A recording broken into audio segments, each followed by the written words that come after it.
So this is probably the least detailed review of the UHD60 with the C13 firmware. So you can see here it has firmware C13, C03, C05. The big difference is that now the HDR support is kind of baked into all the image settings. So if I go to display mode game, you see HDR is actually grayed out because I'm not actually sending HDR right now. And when I go into game mode, it's not sending an HDR. When I start up this demo that has HDR,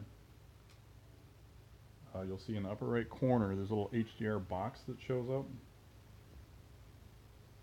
You'll see it in a second once it gets going here. It's got to find the source again. So if you look in the upper right, it should show a little HDR. There it is.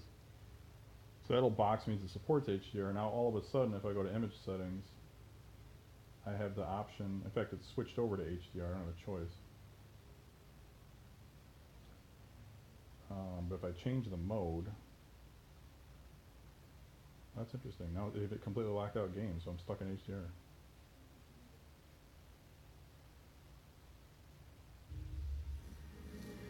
In terms of difference, you're not going to see anything because I'm just recording it, but if I turn off the HDR, you can kind of tell.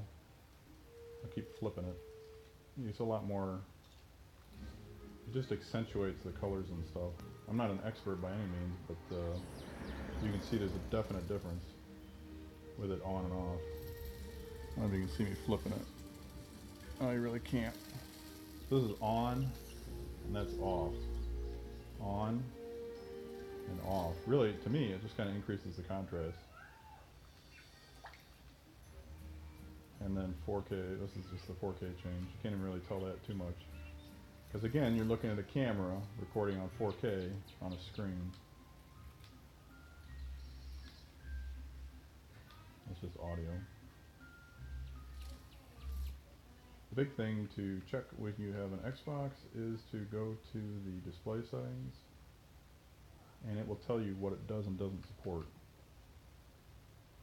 So in this case, if I go here to video output and 4K details, you can see it covers everything. It's got the 10-bit. That's the trick I found with my Xbox too. It takes 8-bit, 10-bit, or 12-bit output. If you do 12 or 8, it won't support all this because I think the chip only supports 10-bit, 60 Hz at 4K, which is exactly what the Xbox wants. So once I switched it to that, everything worked great.